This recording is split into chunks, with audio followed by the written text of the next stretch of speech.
when the Eucharist is readily available, especially people, who go to Mass every day, they go to Mass every week, they kind of take it for granted.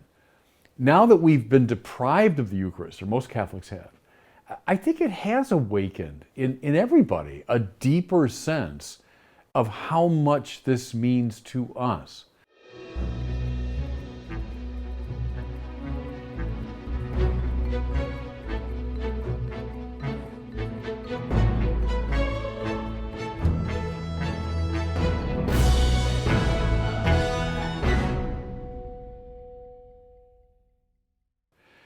One silver lining for me of this weird coronavirus time is that I've been able to return to some of my writing, which has been on the back burner with all my, administrative and liturgical responsibilities. I can kind of write in dribs and drabs. So there was a book on the Nicene Creed that I've been working on for a while, but just a little bit at a time. Well, I've been able to return to it now with some, focus.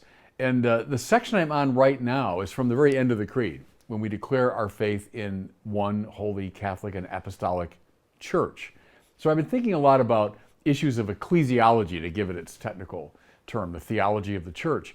And I must say, the whole coronavirus time has sort of focused my thinking on this in a way. Three things have come to my mind. I mean, all three of which I knew and certainly would have affirmed before, but they've taken on a new kind of depth and resonance, I think, during this time. Here's the first one. That the church is intensely and inescapably Eucharistic. I was involved, I didn't make the final call, but I was involved in the decision to close our churches here in Los Angeles. In the beginning, we were kind of taking certain tentative steps, but finally we decided that we simply had to do it. We had to shut down the churches. And mind you, it was the right decision. I don't agree with people that say, oh, we were caving in to the secular authorities, we were overreacting and all that. No. As someone who was around that table, I can testify we did it simply out of concern to protect our people, period, end of argument. If you have any doubts about this, know that there are times when the church really is in conflict with the secular state and when we have to take a stand. I'll give you a good example. Last year in California, when the legislature was really aggressively trying to undermine the seal of confession. And we as a church stood up and opposed them. I mean, so believe me, I'm not against that when it's necessary. I don't think this is one of those times. Okay.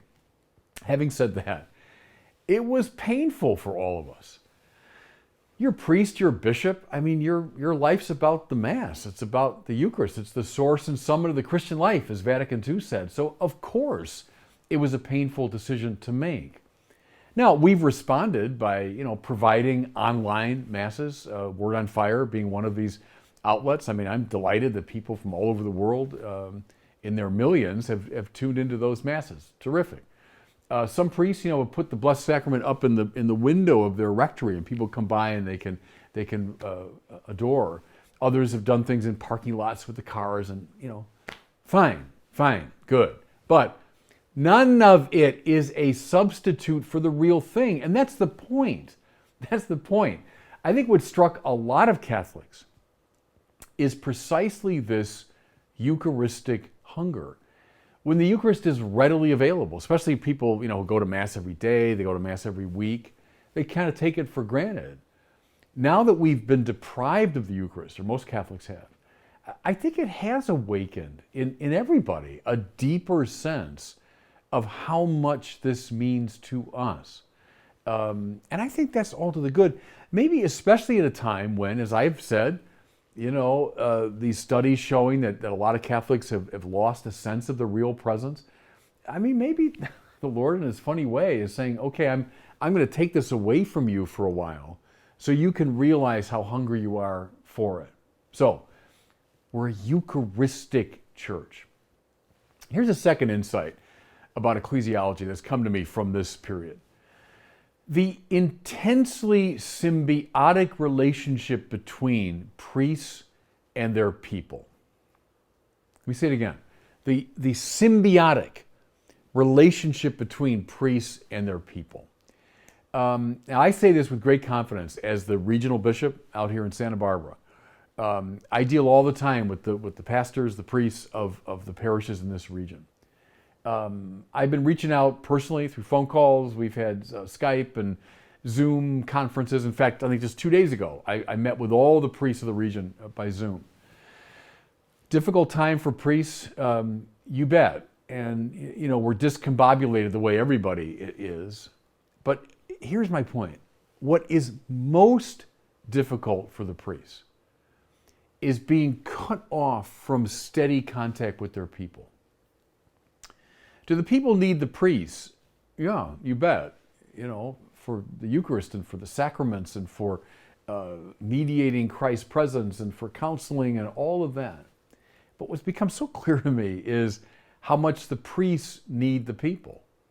That the people's presence to priests is indispensable to our own spiritual health. Because, I'm talking now about diocesan priests, that we exist primarily for the other. We exist for the communities that we serve. I wear this wedding ring here, right? That's what the bishop's ring is. I'm married to the people of this region. Well, priests who participate in the ministry of the bishops have the same thing. They're married to their people.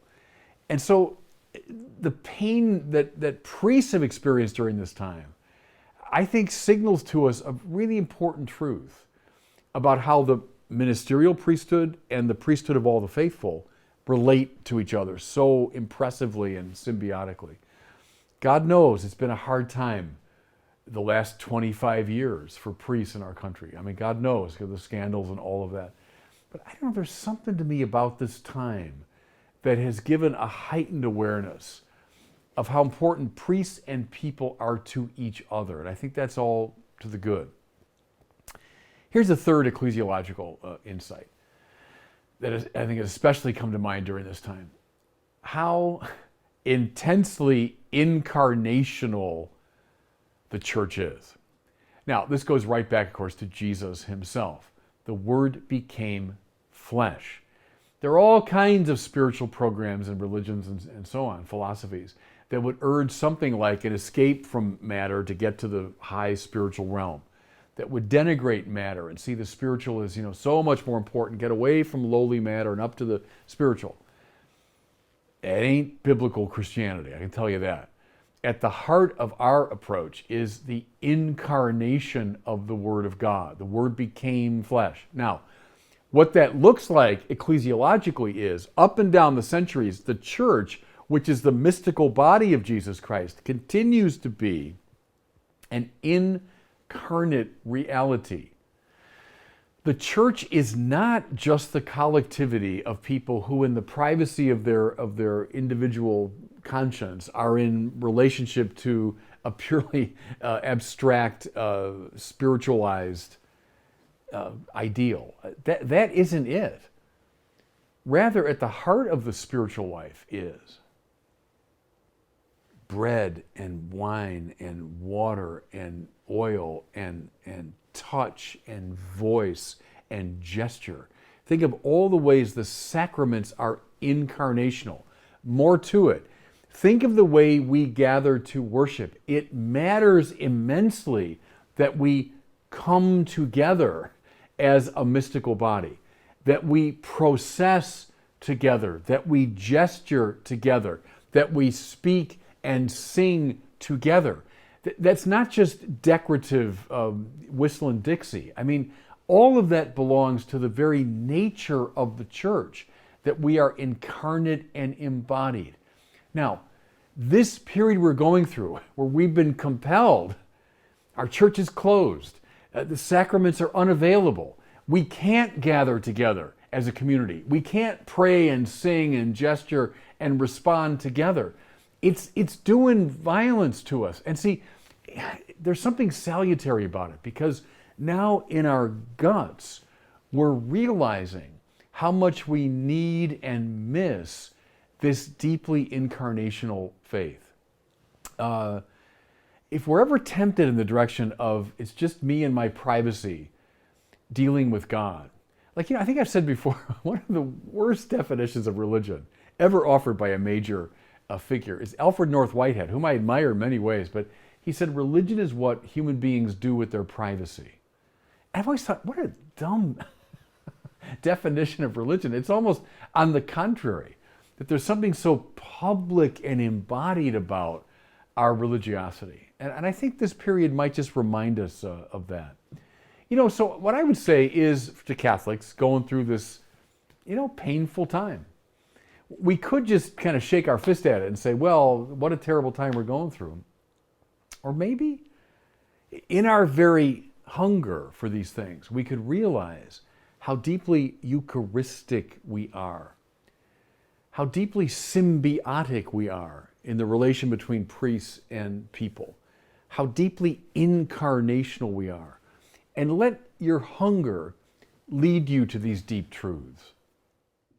Thanks so much for watching. If you enjoyed this video, I encourage you to share it and be sure to subscribe to my YouTube channel.